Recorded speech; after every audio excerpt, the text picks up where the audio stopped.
Party സെക്രട്ടറിയുടെ പ്രതികരണം കണ്ടല്ലോ. ഇപ്പോൾ ഓരോ ലോക്കൽ സമ്മേളനങ്ങളിലും ഉള്ള പ്രശ്നങ്ങൾ പരിഹരിക്കാൻ അദ്ദേഹം ഓടി നടക്കുകയാണ്. ഇന്നലെ കരുനാഗപ്പള്ളി, ഇന്നിപ്പോൾ പത്തനംതിട്ട.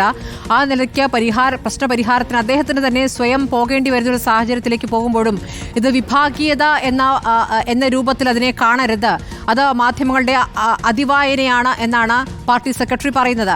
യഥാർത്ഥത്തിൽ ഈ ലോക്കൽ സമ്മേളനങ്ങൾ, ഇത്രയധികം ലോക്കൽ സമ്മേളനങ്ങളിൽ പ്രശ്നങ്ങൾ ഉണ്ടാകുന്നത് ഒരുപക്ഷെ ആദ്യമായിരിക്കാം. ഇപ്പോഴത്തെ ഈ പൊട്ടിത്തെറിയെ യഥാർത്ഥത്തിൽ പാർട്ടി എങ്ങനെയാണ് കാണുന്നത്? പുറത്തേക്ക് പറയുന്നതല്ല, അകത്തെങ്ങനെ കാണും?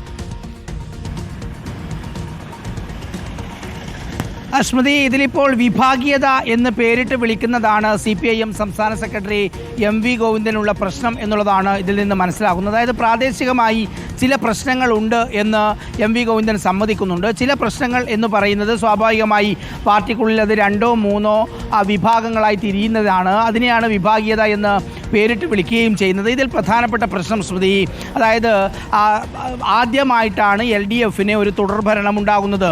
തുടർഭരണത്തിൻ്റെ ഈ ഘട്ടത്തിൽ, അതായത് രണ്ടാമത്തെ ഭരണം 3 വർഷം കഴിയുന്ന ഈ ഒരു ഘട്ടത്തിൽ നടക്കുന്ന പാർട്ടി സംഘടനാ സമ്മേളനങ്ങൾ, ഈ സംഘടനാ സമ്മേളനങ്ങളിൽ ഉണ്ടാകുന്ന വലിയ തരത്തിലുള്ള പ്രശ്നങ്ങൾ, ആ പ്രശ്നങ്ങൾ എന്നുള്ളത് അത് തുടർഭരണവുമായി ബന്ധപ്പെട്ടതാണ് എന്ന് വിശ്വസിക്കുകയാണ് നേതാക്കളിൽ പലരും. അതായത് കേരളത്തിനൊരു പരിചിതമായ രീതിയല്ല തുടർഭരണം എന്നുള്ളത്.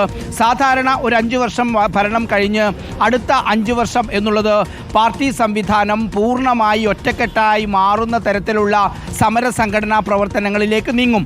ആ ഒരു 5 വർഷം കൊണ്ടാണ് പാർട്ടി വലിയ കരുത്ത് പ്രാപിക്കുന്നത്. പിന്നീടുള്ള 5 വർഷം എന്ന് പറയുന്നത് വലിയ സമരങ്ങളും വലിയ സംഘടനാ പ്രവർത്തനങ്ങളും ഒന്നുമില്ലാതെ സാധാരണ രീതിയിലുള്ള കാര്യങ്ങൾ മാത്രം നിർവഹിച്ചു പോകുന്ന ഒരു ഘട്ടമാണ്. ഇതിപ്പോൾ 5 വർഷം കഴിഞ്ഞ് അടുത്ത ഭരണം 8ാമത്തെ വർഷത്തിലേക്ക് പോകുന്ന ഈ ഒരു ഘട്ടത്തിൽ വലിയ സംഘടനാ പ്രവർത്തനമോ അതല്ലെങ്കിൽ ഈ അണികളെ പിടിച്ചു നിർത്താൻ പറ്റുന്ന പാകത്തിലുള്ള ഒരു ആവേശം കൊടുക്കാനോ ഒന്നും നേതാക്കൾക്ക് കഴിയാൻ പറ്റാത്തൊരു സാഹചര്യമാണ്.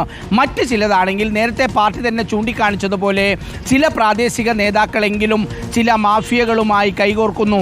അത് മണ്ണ് മാഫിയ ആയാലും റിയൽ എസ്റ്റേറ്റ് സംഘമായാലും ലഹരി മാഫിയ ആയാലും. ആലപ്പുഴയിൽ നമ്മൾ കണ്ടതാണ്, ഒരു പാർട്ടി ഏരിയ സെൻട്രൽ അംഗമാണ് ലഹരി മാഫിയ സംഘവുമായി ബന്ധപ്പെട്ട് പാർട്ടിയിൽ നിന്ന് തന്നെ പുറത്താവുന്ന ഒരു സ്ഥിതി ഉണ്ടായത്. അങ്ങനെ ഇത്തരം സംഘവുമായി ബന്ധപ്പെട്ട് പോകുമ്പോൾ അതിനെതിരെ സ്വാഭാവികമായി പാർട്ടിയിൽ പ്രതിഷേധം ഉയർന്നു വരിക സ്വാഭാവികമാണ്. പ്രത്യേകിച്ച് ബ്രാഞ്ചുകളിലും ലോക്കലുകളിലും ഏരിയ കമ്മിറ്റികൾ വരെയാണ് ഇത്തരത്തിലുള്ള വലിയ വിമർശനങ്ങൾ ഉണ്ടാകാറുള്ളത്. നമുക്കറിയാവുന്നതുപോലെ ജില്ലാ കമ്മിറ്റി മുതൽ മുകളിലോട്ട് അത് നേതാക്കളുടെ കമ്മിറ്റിയാണ്. അതുകൊണ്ട് വലിയ പ്രശ്നങ്ങൾ അവിടെ ഉണ്ടാകില്ല. നേതാക്കൾ പറഞ്ഞാൽ കേൾക്കുന്ന രീതിയിലുള്ള ആളുകളെ ജില്ലാ കമ്മിറ്റി മുതൽ മുകളിലേക്കുണ്ടാകും. ഇനിയിപ്പോൾ ഏരിയ സമ്മേളനം കഴിഞ്ഞാൽ 14 ജില്ലാ സമ്മേളനങ്ങളും വളരെ സ്മൂത്തായി നടക്കുമെന്ന ആത്മവിശ്വാസം തന്നെയാണ് പാർട്ടിക്കുള്ളത്. അതുകൊണ്ട് തന്നെ ഞാൻ നേരത്തെ പറഞ്ഞതുപോലെ ഇത്തരം കാര്യങ്ങളുമായി ബന്ധപ്പെട്ടവർക്കെതിരെ ബ്രാഞ്ചുകളിലും ലോക്കലുകളിലും ഏരിയ കമ്മിറ്റികളിലും നടക്കുന്ന ചർച്ചകൾ അത് വേണ്ടത്ര ഗൗരവത്തോടെ അവിടുത്തെ നേതാക്കൾ എടുക്കുന്നില്ല എന്നുള്ളതാണ് ഇതിൻ്റെ പ്രധാനപ്പെട്ട പ്രശ്നം. കഴിഞ്ഞ ദിവസം കരുനാഗപ്പള്ളിയിൽ സ്ത്രീകൾ ഉൾപ്പെടെയുള്ള CPM പ്രവർത്തകരാണ് പരസ്യമായി നേതാക്കൾക്കെതിരെ സ്വഭാവ ദൂഷ്യം ഉൾപ്പെടെ ആരോപിച്ചുകൊണ്ട് രംഗത്ത് വരുന്നൊരു സാഹചര്യം ഉണ്ടായത്. ഇതെല്ലാം അവരുടെ ഘടകങ്ങളിൽ കൃത്യമായി ചർച്ച ചെയ്തതിന് ശേഷമാണ് അവർ ആ ലോക്കൽ സമ്മേളനത്തിലേക്ക് എത്തിയത്.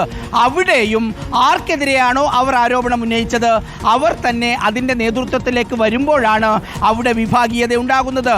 നേരത്തെ സ്മൃതി നമുക്കറിയാവുന്നതുപോലെ പിണറായി VS എന്ന് പറയുന്ന 2 ഗ്രൂപ്പുകൾ ഉണ്ടാകുന്നതൊരു ആശയത്തിൻ്റെ പേരിലായിരുന്നു. അന്ന് പാഠം മാസികയും ആഗോളവൽക്കരണവും അതുപോലെ തന്നെ വലിയ തോതിലുള്ള കാര്യങ്ങൾ പറഞ്ഞുകൊണ്ടാണ് 2ആയി മാറിയത് തന്നെ. പക്ഷേ ഇന്നാണെങ്കിൽ ആ രീതി പൂർണ്ണമായി മാറി പ്രാദേശിക തലത്തിലുള്ള വിഭാഗീയതയായി ഇത് മാറുന്നു.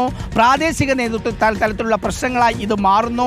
മാത്രമല്ല MV ഗോവിന്ദൻ CPIM സംസ്ഥാന സെക്രട്ടറി ആയതിനു ശേഷം നടക്കുന്ന പ്രധാനപ്പെട്ട സമ്മേളനങ്ങൾ എന്ന നിലയിൽ അതിനെ ശരിയായ വിധം കൈകാര്യം ചെയ്യാൻ സംസ്ഥാന കമ്മിറ്റിക്ക് കഴിയുന്നില്ലേ എന്നൊരാശങ്കയും പല നേതാക്കളും പങ്കുവയ്ക്കുന്നുണ്ട്. പക്ഷേ അതിനെ മറികടക്കാൻ കഴിയുമെന്ന അഭിപ്രായം തന്നെയാണ് MV ഗോവിന്ദൻ മുന്നോട്ട് വെക്കുകയും ചെയ്യുന്നത്. എന്തായാലും സംസ്ഥാന നേതൃത്വത്തെ സംബന്ധിച്ചിടത്തോളം ഇത് ഏറെ ആശങ്കയോടെ കാണുന്നു. മറ്റൊരു പ്രധാനപ്പെട്ട കാര്യം, കാര്യം ഇന്നലെ പത്തനംതിട്ടയിലുണ്ടായത് പ്രവർത്തന റിപ്പോർട്ടിൽ തന്നെ ഇങ്ങനെ ഒരു വിമർശനം വരികയാണ്. തോമസ് ഐസക്കിനെ തോൽപ്പിക്കാൻ ശ്രമിച്ചു എന്നുള്ളത് CPIM-ന്റെ പ്രവർത്തന റിപ്പോർട്ടിന്റെ പ്രത്യേകത അത് ലോക്കൽ സെക്രട്ടറിയോ ഏരിയ സെക്രട്ടറിയോ ബ്രാഞ്ച് സെക്രട്ടറിയോ ഒറ്റയ്ക്ക് ഇരുന്ന് തയ്യാറാക്കുന്നതല്ല.